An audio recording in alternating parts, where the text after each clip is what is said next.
La première partie est consacrée aux clés d'occlusion d'Andrews. Ces clés sont au nombre de 6.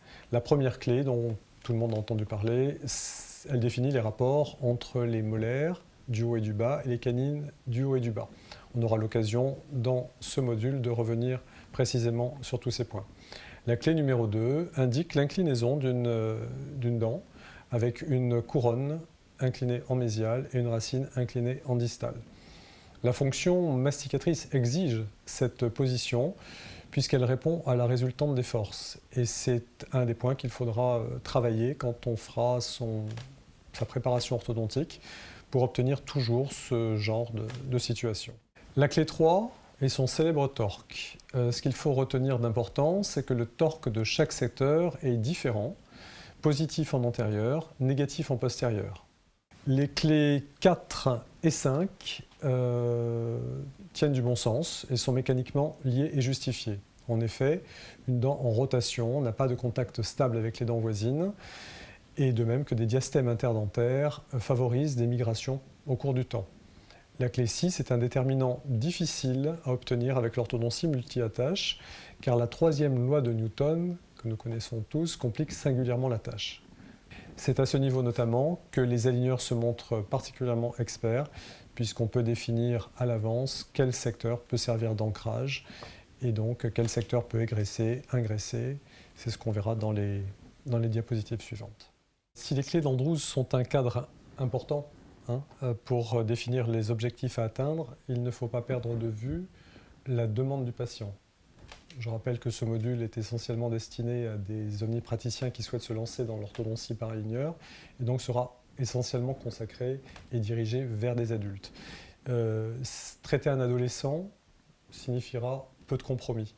Traiter un adulte signifiera essentiellement d'écouter sa demande et de faire en fonction de sa demande. Donc le module de base ne permet pas de s'attaquer d'emblée à des traitements importants. On pensera à des petits encombrements, de légers diastèmes. Et c'est vraiment la demande du patient qu'on devra garder comme objectif et s'adapter en fonction. Parler d'orthodontie, c'est d'abord parler des phénomènes de résorption et d'apposition, c'est-à-dire d'ostéoclasie et d'ostéoblastie. Comme vous le voyez sur le schéma, quand une force est appliquée à une dent, son ligament subit un étirement du côté où la force est appliquée et une compression du côté opposé. Donc cette stimulation mécanique, c'est-à-dire cette force qui va être appliquée sur la dent, va être transmise à l'os pour provoquer une série de phénomènes biologiques qui vont aboutir au déplacement de la dent. Les vaisseaux sanguins apportent des cellules qui vont pouvoir se spécialiser et être à l'origine de ce remodelage osseux. Comprendre ces phénomènes biologiques à l'origine des mouvements orthodontiques, c'est ce qui nous permet d'éviter les effets indésirables et les erreurs. Quelles sont les forces développées sur les différents déplacements dentaires orthodontiques? Alors, l'avantage de la biomécanique, c'est qu'on peut tout illustrer par des dessins. Je vous laisse profiter de cette animation qui met en jeu le protagoniste principal, la dent, la force qui est appliquée et leur enfant naturel, un mouvement. C'est une formation de base. Il faut donc des définitions, et ces définitions ne sont pas exclusives à l'orthodontie puisqu'il s'agit de biomécanique. La force. La force se caractérise par 5 éléments: une intensité, un sens, une direction, un point d'application et un rythme d'application. Une force peut être continue, discontinue ou intermittente. Un couple de forces va provoquer une rotation de la dent sur laquelle il est appliqué. Son intensité se mesure par ce qu'on appelle le moment. Un moment, M, est égal au produit de la force F par la distance qui sépare le point d'application du centre de résistance de la dent. Donc on a la formule M égale F fois D. Deux forces de même module, de même direction, mais de sens opposé, vont créer un couple. Le moment du couple est égal à la somme des moments de chacune des forces. Plusieurs forces se combinent pour agir comme une force unique. C'est ce qu'on appelle la résultante des forces. Une force ou une résultante de force s'exerce sur une dent et entraîne un mouvement dans le sens de la force. Ça peut être une translation, une ingression, une égression, ou alors un mouvement complexe, à savoir une translation plus une rotation, si la force ou le système de force ne passe pas par le centre de rotation de la dent. On comprendra aisément que le mouvement induit sur une dent par une ou plusieurs forces dépend du point d'application de ces dites forces. Alors toutes ces notions de base en biomécanique, c'est ce qui va nous permettre de guider nos choix de force que nous allons prescrire. Quelle intensité de force faut-il pour déplacer une dent? Vous avez sous les yeux un tableau. Ce sont des données importantes pour savoir quelles sont les forces nécessaires pour déplacer les dents. Chacun des mouvements se fait sous une contrainte particulière. Pas assez de force, pas de mouvement, trop de force, et on excède la capacité de réponse biologique. Avec deux risques majeurs, le risque de rhizalyse, c'est-à-dire de destruction de la racine, en commençant par l'apex, sachant qu'une rhizalyse est un phénomène naturel et on considère que 2 mm de résorption sont quelque chose de quasiment inévitable en orthodontie. On n'est pas obligé d'avoir une résorption, mais on peut avoir une résorption. Et puis l'autre phénomène qui est tout aussi ennuyeux est le phénomène de hyalinisation, qui est en fait un blocage de la dent. On a excédé les forces de déplacement de la dent, de réponse biologique, et donc la dent va bloquer et on ne pourra plus faire de mouvement. Ce phénomène de hyalinisation débute en général dans les 36 heures qui suivent l'application d'une force excessive et va durer en moyenne 12 à 15 jours. C'est après ce délai qu'on pourra essayer de reprendre un mouvement dentaire. Donc ne pas hésiter, quand on voit qu'une dent est bloquée, à arrêter un mouvement, à, par exemple, dans le cas des aligneurs, on y reviendra après, revenir à l'aligneur précédent et laisser une phase de repos pendant 15 jours, 3 semaines, pour pouvoir après repartir. Il ne sert à rien de forcer sur une dent qui est bloquée, il ne se passera plus rien du tout. Pour revenir quelques instants au tableau, vous voyez qu'en fait, il faut très peu de force pour déplacer des dents. Une ingression se fait avec des forces de 10 à 20 grammes, une version rotation-égression entre 35 et 60 grammes.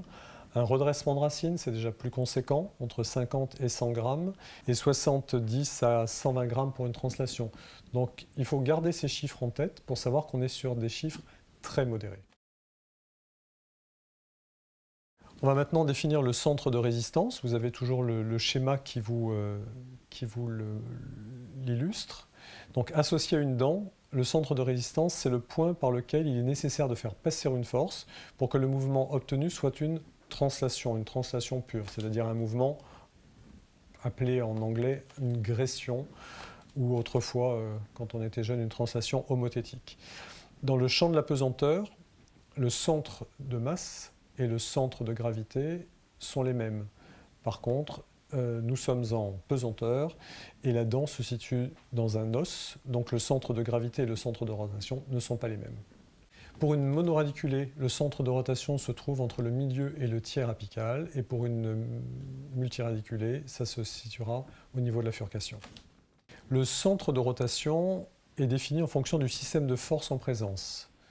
En conséquence, ce centre de rotation peut se situer au-delà de l'apex, entre l'apex et le bord libre, ou au-delà du bord libre. Le centre de rotation, c'est un point autour duquel se déplace une dent lorsqu'elle est soumise à une force, un système de force, mais qui ne passe pas par son centre de résistance. Il est uniquement dépendant du système de force appliqué et affranchi de la dent et de son tissu de soutien. Alors oui, on entend toujours parler de la notion d'ancrage en orthodontie. Qu'est-ce qu'on veut dire par ancrage et qu'est-ce qu'il faut prendre en compte lors de nos traitements par aligneur? Alors cette notion d'ancrage, on en a parlé dans l'introduction, est justement ce qui fait la spécificité des aligneurs par rapport à un traitement par multi-attache. C'est une notion qui est fondamentale, car on a tous en tête la troisième loi de Newton qui dit que toute action entraîne une réaction de même intensité et de sens opposé. Plus il y a de dents à s'opposer à une ou plusieurs autres, et plus la notion d'ancrage sera importante. Aujourd'hui, et depuis quelques années, on utilise de plus en plus des mini-vis en tant qu'ancrage absolu, puisqu'un ancrage osseux est un ancrage absolu, par rapport à un ancrage dentaire qui sera toujours un ancrage relatif. Un ancrage de 6 dents contre une sera un ancrage fort, un ancrage de 3 dents contre 3 sera un ancrage plutôt médiocre. Ça aussi, on en reparlera. Vous avez, pour illustrer un petit peu ces propos, la notion du trinôme de Névrezé. qui parle de deux sortes de résistance, deux sortes d'ancrage. On a une résistance stable et une résistance mobile. La résistance stable, c'est le point d'ancrage de la force, et la résistance mobile, c'est le point d'application et de résistance de la dent à déplacer. Donc là, la résistance mobile, c'est la dent à déplacer. La résistance stable, c'est la résistance de l'ancrage. Vous avez sous les yeux un tableau, et il y en aura un deuxième, qui vous permet de comprendre sur qui compter quand on souhaite déplacer une dent avec plus ou moins de facilité. Par exemple, pour déplacer une 16 qui a une valeur d'ancrage de 9, si on prend une 5, une 4, qui ont un total de 15, ça fonctionne. Si on rajoute la canine avec 8 en plus, ça fonctionne très bien. Si on veut déplacer une 6 en s'ancrant sur une 5, ça ne sera pas possible, c'est la 5 qui se déplacera. Donc ces tableaux, ces chiffres sont importants à garder en tête pour savoir comment organiser son ancrage et donc comment organiser ses déplacements. Nous avons ici les mêmes valeurs pour l'arcade mandibulaire, avec des valeurs d'ancrage qui sont sensiblement les mêmes qu'en haut, c'est-à-dire des incisives qui ont de petits coefficients d'ancrage, une canine qui, grâce à sa racine importante, a un gros coefficient d'ancrage, et ensuite, là où vous n'avez pas les 7, mais les 7 ont une résistance en général un tout petit peu inférieure à la 6. Fidèle à la notion qu'une illustration vaut mieux qu'un long discours, vous avez sous les yeux les différents types de mouvements qu'on va maintenant décrire. On a tout d'abord la bascule contrôlée. Bascule contrôlée signifie bien que la dent ne fait pas n'importe quoi, mais que c'est bien notre mouvement qu'on a projeté qui va s'exercer. Ensuite, on a une notion tout petit peu différente qui est la bascule non contrôlée. C'est un petit peu je pousse et je vois ce qui se passe. On a le torque, qui est une notion très importante, comme on l'a vu au départ. Les dents, suivant leur secteur, n'ont pas le même torque. On a un torque positif au secteur antérieur, torque négatif dans le secteur postérieur. C'est important notamment pour les mouvements de propulsion et les mouvements de déduction, les latéralités, pour permettre l'échappement de la mandibule. Donc ce mouvement de torque est important à comprendre d'abord, parce que ça n'est pas le plus facile, et quand on arrive en orthodontie, c'est la notion la plus bizarre qui soit. Et ensuite à maîtriser comment on va introduire le torque dans ces aligneurs pour obtenir le même mouvement dentaire. Et enfin, on a une notion assez facile à comprendre qui est la translation, c'est-à-dire un mouvement pur de la dent. On se souvient que pour avoir une translation, on a un point d'application de la force qui se situe au centre de rotation de la dent. On a ensuite l'égression, qui est un mouvement donc, qui passe par l'axe, le grand axe de la dent et qui permet sa descente avec tout son système parodontal, bien évidemment. Il ne s'agit pas d'une extrusion. Et enfin, on a l'ingression, qui est pour moi le mouvement le plus sensible en orthodontie, qui consiste à enfoncer la dent, c'est-à-dire à la remonter, dans les cas par exemple de supraocclusion, c'est-à-dire de recouvrement important des dents du bas par les dents du haut en général. La force est toujours dans l'axe de la dent, et elle va s'exercer à l'opposé de l'égression, de l'occlusal vers l'apicale. Ce mouvement n'est pas le mouvement préféré des orthodontistes, car c'est le mouvement qui sera le plus à même d'entraîner une rhizalyse, dont on parlait tout à l'heure, c'est-à-dire une destruction de l'apex. Il faut bien entendu exercer des forces douces, mais le côté le plus vicieux, c'est que cette rhizalyse n'est pas forcément prédictible et elle peut être différente d'une dent sur l'autre, sachant que les incisives latérales supérieures sont les dents les plus sujettes à l'observation de rhizalyse. La rhizalyse est un phénomène qui est peu prévisible. Il est dépendant de la force, il est dépendant aussi des dents. Les études ont montré que l'incisive latérale maxillaire était particulièrement sensible. Ça m'amène d'ailleurs à dire un petit peu à l'avance ce qu'on verra plus tard, c'est-à-dire que l'observation des radios pré-traitement est très importante, puisqu'on peut très bien partir de racines intactes et avoir des rhizalyses à la fin du traitement, même maîtrisées. Mais par contre, si au départ on a déjà une résorption des racines, par exemple suite à un premier traitement d'orthodontie qui a eu lieu des années auparavant, ça nous amènera à la plus grande vigilance. Ce que les aligneurs peuvent nous permettre de faire, contrairement aux bagues, on peut très bien maîtriser la force, la quantité de mouvement qu'on va mettre dans chaque aligneur. On a la rotation, c'est un mouvement de la dent autour de son axe. Une rotation nécessite un couple de force qui va être appliqué sur la couronne et perpendiculairement au grand axe de la dent. et donc le torque, dont on a déjà parlé, qui est une rotation dans le sens vestibulo-lingual, avec un mouvement de couronne et un mouvement de racine. Là encore, ça nécessite un couple de forces qui sera appliqué à différents endroits en fonction du torque désiré.